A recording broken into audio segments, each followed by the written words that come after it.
अस्सलाम वालेकुम। बहुत शुक्रिया। हाँ, मुझे है एतराज़ कि 3 शुरू की एक साथ को पसंद करने का। दरअसल आज मैं सोचा कि एक और उन्वान मेरे ज़हन में आया है तो मैं क्यों ना उसको यहाँ पे ज़रा बहस लाऊँ।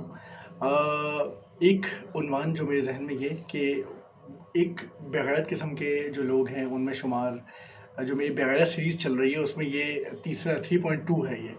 आप ये समझिए कि 3.2 है और 3.2 का जो इज़ाफ़ा इसमें हुआ है, तो वो उसमें मैं ये डिस्कस करना चाहता हूँ कि बाज़ जो बेगैरत होते हैं, वो इस किस्म के होते हैं कि वो वैसे तो अपने आप को बड़ा ज़ाहिर कर रहे होते हैं कि जनाब वो बहुत सेल्फ डिपेंडेंट हैं और बड़े खुद मुख्तार हैं, बहुत स्ट्रॉन्ग हैं, बड़े एफिशिएंट हैं, साइंसदान टाइप हैं और बड़े पढ़ाकू हैं।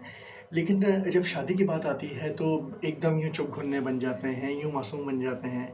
कहते हैं अच्छा बस सही है, मेरा जो नया घर तो शादी के बाद बन ही रहा है, तो कोई बात नहीं, अपनी जो मंगेतर है उसके अगर घर वाले अगर जहेज़ दे ही रहे हैं तो मेरा काहे का, मेरी क्या मजाल है, मेरा काहे का मतलब एतराज़ कि मतलब मैं ना लूँ। तो इस किस्म के लड़के जो कि ज़ाहिर कर देते हैं कि वो जो है ना लड़के नहीं है, वो उनकी कटी हुई होती है मेरे ख़्याल से। ठीक है ना, वो नामर्द है मेरी नज़र में तो, क्योंकि मर्द वो होता है जो अपनी आने वाली शरीके हयात से एक एक सुई भी नहीं मांगता। वो गैरत वाला मर्द होता है, वो खुद मुख्तार होता है।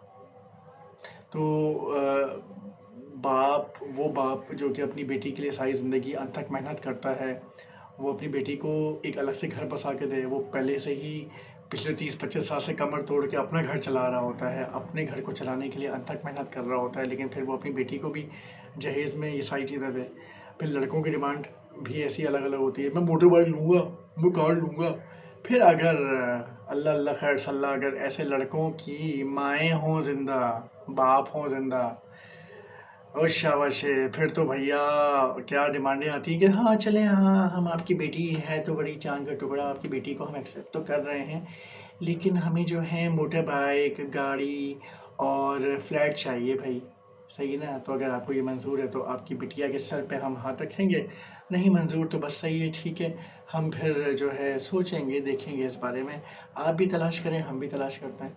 मतलब ऐसी बातें हो रही होती हैं। पसंद की शादी एक अलग चीज़ होती है, उसमें भी लड़का बड़ा ही के बगैर किस्म का बहुत कम अशारिया के होता है, रेशियो होता है ऐसे लड़कों का जो बहुत बहुत ज़्यादा गैरतमंद होते हैं, जो कहते हैं कि नहीं, मैं अपनी दुल्हन के लिए सारा फर्नीचर सब कुछ खुद करूँगा मैं।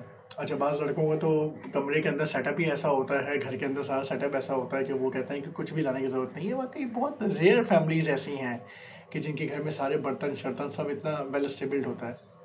लेकिन लड़की और जो औरत है ऑन द अदर साइड, वो इतनी कहीं न कहीं गैर महफूज़ होती है, उसको तो मैं गैर महफूज़ करूँगा, इतनी गैर महफूज़ होती है कि वो फिर भी एक एहतियाती तदबीर के ज़रिए से कि आगे ज़िंदगी उसकी ख़राब ना हो जाए, उसको कोई ताने ना पड़ जाएँ, क्योंकि किसी की नेचर्स तब्दील होने में वक़्त नहीं लगता। वक़्त, हालात और नशेब व फ़राज़ के तले दबी हुई ज़िंदगी, उसमें वक़्त का और जो फ़ितरतें हैं उनके बदलने का नहीं पता चलता और अंदाज़ा नहीं हो पाता। तो वो एहतियातन कुछ बर्तन-शर्तन, कपड़ा-लत्ता और जैसे होता है ना कि बेडशीट और कमरे की चीज़ें उस तरह करके ऐसा करके ले आती है किचन-विचन के लिए, ताकि सास भी खुश, ससुर भी खुश रहे कहीं न कहीं, और ताने ना पड़े नंदों के, देवर के, और क्या कहते हैं शौहर भी कहीं न कहीं वो ये एहसान ना जताने लग जाए कि तुम्हारे पास था क्या? तुम क्या लेके आई थी? तो बेचारी आजकल की जो औरत है या जो लड़की है वो इस तरह मजबूर हो जाती है। लेकिन मैं यहाँ पे अगेन ज़िक्र करूँगा उस बेगैरत लड़के के ऊपर जो जहेज़ माँग लेता है यूँ करके,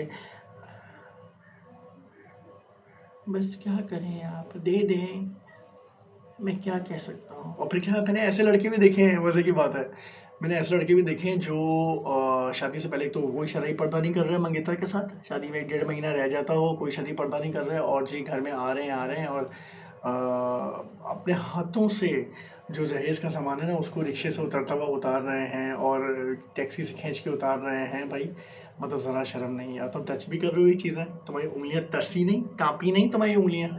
तुम्हारी उंगलियों के अंदर भी गैरत नहीं है, इसका मतलब है तो पता नहीं तुम ये उंगलियां गांगा चलाते होगे फिर। तो खैर कहने का मकसद ये कि आज जो मैंने ये तीसरे 3.2 दर्जे के जो मैंने बेगैरत लोग डिस्कस किए हैं वो इस किस्म के हुआ करते हैं, जो मतलब लड़की से घुन्ना बन के और बड़े ही यानी कि शरीफ बन के थोड़ी देर के लिए, थोड़े दिनों के लिए जहेज़ मांग ही लेते हैं, ठीक है। और फिर ऐसी कैटेगरी के लड़के होते हैं जो कि फिर तलाक भी हाथ में थमाते हैं। लड़की से सोने की चिड़िया होती है, लड़की की प्रॉपर्टी होती है, या लड़की की जो है कोई अच्छा घर होता है, उसके बिकने के इम्कानात होते हैं, तो जनाब वो मैंने बहुत हकीकत से देखा है इस माशरे में। मेरी वीडियो जो है वो माशरे के तमाम पहलुओं की अक्कासी करती है, और ये जो कहानियाँ मैं डिस्कस करता हूँ, ये हर 10 घर बाद, हर 20 घर बाद, हर 25 घर बाद होती है। लेकिन अब बावले लोग उठ के आ जाएंगे कोई कि ये आपने ना कहीं मेरे ऊपर बनाई है ना, है ना, मेरा नाम आपने नहीं लिया लेकिन ये आपने मेरे ऊपर बनाई है। बस मैं देखिए मैं आपसे बात नहीं करूँगा, मैं आपसे बात नहीं करूँगा, ना करो भाई। मैंने मतलब तुम क्या मेरा घर चला रहे हो जो मतलब तुम बात नहीं करोगे तो मुझे कोई फ़र्क पड़ जाएगा। मुझे बहुत पहले फ़र्क पड़ा करता था कि गली मोहल्ले में या कहीं भी कोई मुझसे बात करना छोड़ दे, कोई मुझसे नाराज़ हो जाए तो मैं नखरे उठाने लग जाता था, और मैं जो हूँ यानी कि रिश्ते को बचाने के लिए पता नहीं क्या क्या करने लग जाता था। लेकिन फिर मैंने वक्त के साथ साथ जब मेरे अंदर अकल के तगाज़े ज़रा बढ़े, अल्हम्दुलिल्लाह, शुक्र अल्हम्दुलिल्लाह, तो मैंने ये अंदाज़ा लगाया कि ये दुनिया तो मुझे खिलौना समझ के खेल रही थी। तो वो बच्चों को सिखाया जाता है ना उर्दू स्पीकिंग माशरे में कि मैं बहुत सल्यूट करता हूँ ऐसे लोगों को, ख़ानदानों को जो बच्चों को ये सिखाते हैं कि बेटा हद से ज़्यादा सस्ते और हल्के ना बन जाना कि दुनिया तुम्हें निगल ले, और इतना ज़्यादा कड़वे मत हो जाना कि दुनिया तुम्हें उगल दे। तो जनाब ऐसे लड़के से आप बच के रहें, और ऐसा लड़का अगर आप देखें ना तो सामने उसको जो है ताने दें, सामने उसको जो है ना शर्म से सिखाएं कि तुम जो हो यानी कि वैसे तो 8-9 साल से बड़ी जॉब तुम कर रहे हो और तुम दिखा रहे हो कि तुम बड़े एफिशिएंट हो, बड़ा पैसा है तुम्हारे पास, और अब लड़की से तुम जहेज़ ले रहे हो, हैं? जो कि मतलब तुम्हें शर्म नहीं आई, गैरत नहीं है तुम्हारे अंदर। तो तभी मैंने कहा ये तीसरे 3.2 दर्जे के ये बेगैरत लोग हैं, ये बेगैरत हैं। इस टॉपिक पे अगर आपको लगता है कि मैंने कुछ पॉइंट्स कम बोले हैं तो आप मुझे बताइएगा नीचे कमेंट बॉक्स में कि ये वाला पॉइंट भी आप शामिल करें, तो मैं अपनी आवाज़ के ज़रिए से वो पॉइंट शामिल करूँगा। वीडियो पसंद आती है तो वीडियो को आप पसंद कीजिए, पसंद करवाइए, यानी लाइक की बात मैं कर रहा हूँ। चैनल को सब्सक्राइब कीजिए, सब्सक्राइब करवाइए, और बेल आइकन दबाइए और दबाइए, ठीक है। यानी बेल आइकन नहीं दबाइएगा, ठीक है ना, दबाइएगा। ओके जी, अल्लाह हाफ़िज़। आज के लिए इतनी शतरौल काफ़ी है।